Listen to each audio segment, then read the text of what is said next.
Alright, here we are. This is to help with some of the instructions for the motor bearing tool. We've revised it. I actually it's been a while, but we do make them from time to time. We haven't really been too involved in much of the RC stuff. We're mostly concentrating on other things. But we have gotten several dozen calls and orders on a lot of the ones that we had. You'll notice here on this different one, basically to help cut down on some of the costs, and basically it's not needed, although we might try another one with a spring because we are working with a couple of on-road guys. This is a new one. It's got a chamfer here to hold on to the back of the engine case. Now once you get your motor apart, you'll take most of the stuff out. I'm sure most of you are probably familiar with that. Also too, this will work with a 13.5 and 14 millimeter cranks if you have such. Anyway, so here's how it comes. Now for the most part, a lot of people were wondering, and like there's other ones on the market, and they snap off the little pins that are right here. What you don't want to do, never just take it, throw it right on in there and then crank it down, okay? Because if you do, you'll end up grabbing the part of the case along the inside, and you'll just scrape it, okay? So what you want to do, and I also made this one so that way if you have a screwdriver that you can hold on to it as well. So what you'd want to do, now these are going to be quite tight, okay? So you'll take it and you will put it in there. Take your wrench. Also you will need a 5/32. This is a 5/32 and a 3/16. And what you'll do is crank it down, and if you're having trouble, you just take your screwdriver, crank it down a little bit because it is going to be tight, and you'll feel it catch. You'll feel it catch on the bearing. It's still loose.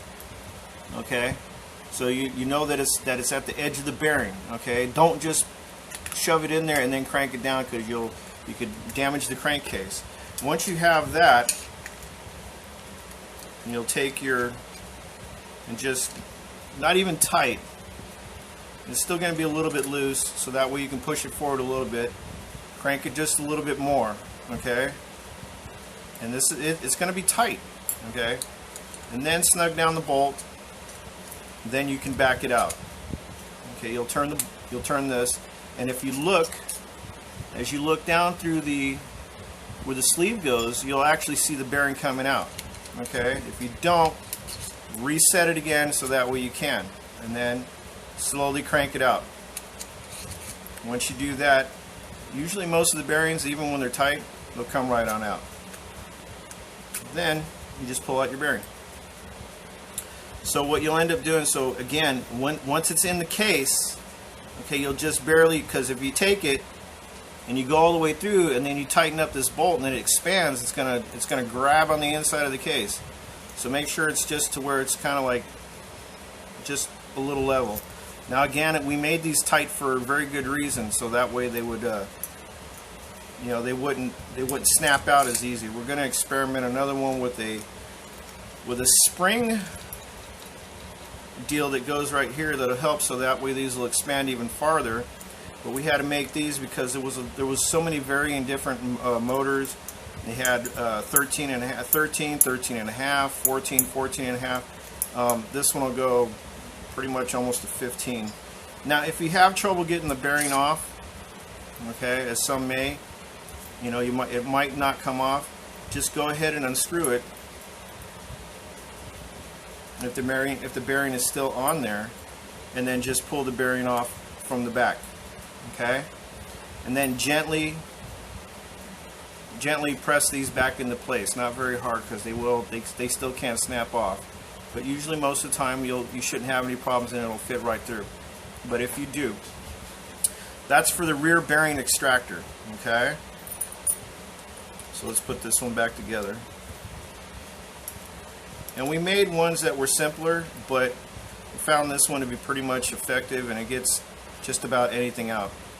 We have a different size head that we're going to try here pretty soon, but Like I said, we're working with some on-road guys. It's been a while since we've been involved in some of the RC stuff, but we got involved again a little bit, so we're doing a little bit of stuff here.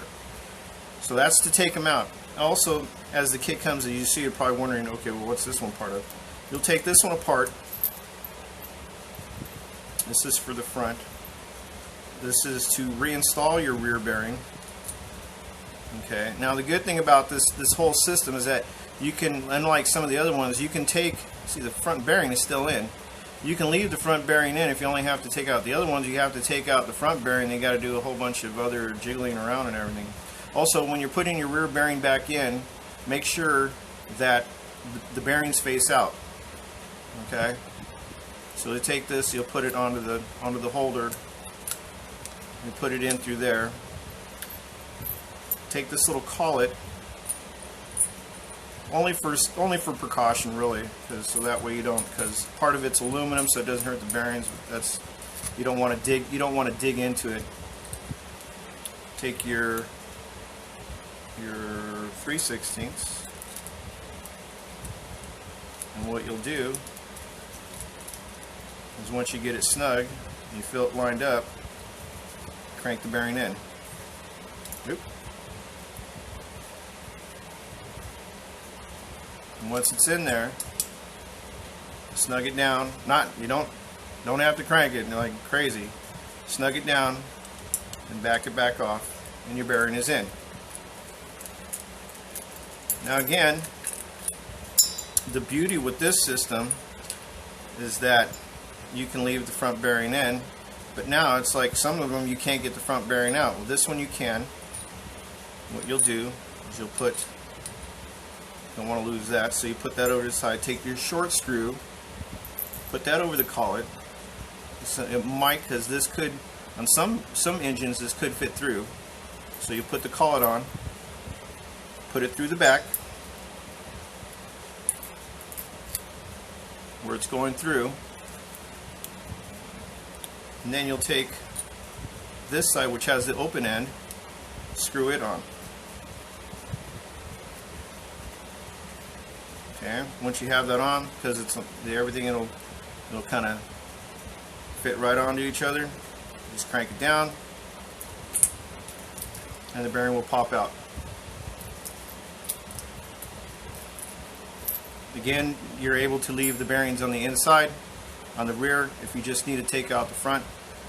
Hopefully you won't have to do all that crazy stuff to your motor, but just in case, it's always good to have the tools. Now once again, it's like, well, how do we get the front bearing in? Same way. You'll take your back mount, okay, have your bearing, and what you'll do this time, you'll go back to the long screw, take and put this on this way, put your bearing this way. You want the bearings to fit towards the inside. Line it back up.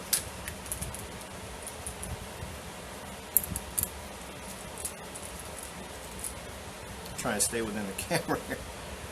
And then crank it in gently.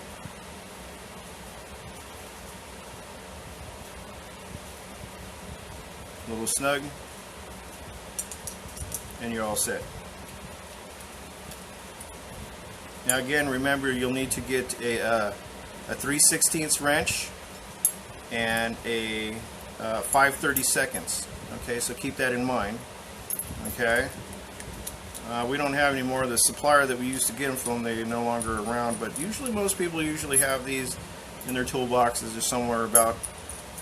And so there you have it. And then your bearings are in, front and rear. So I hope this was able to help and show that the new one that we do have, in fact this is someone's, this one I believe is going to Australia, I believe.